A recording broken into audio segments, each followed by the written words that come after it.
ತಾಲೂಕಿನ ಅರಸೂಕಲ್ಲಹಳ್ಳಿ ಗ್ರಾಮದಲ್ಲಿ ಮಳೆ ನೀರಿಗೆ ಸಿಲುಕಿ ರೈತರು ಪರದಾಡಿದ ಘಟನೆ ನಡೆದಿದೆ.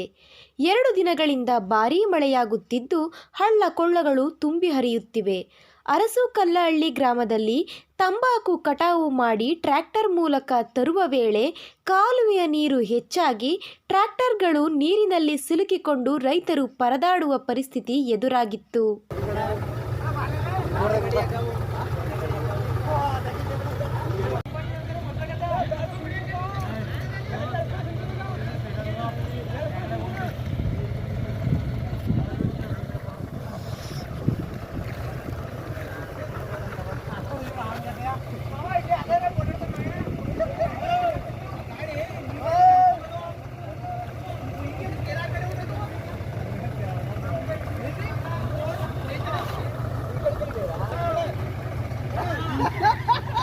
ಚೈಟಿನ ಕಟ್ಟ ಮಾಡ ಚೈಟಿನ ಕಟ್ಟ ಕಡೆ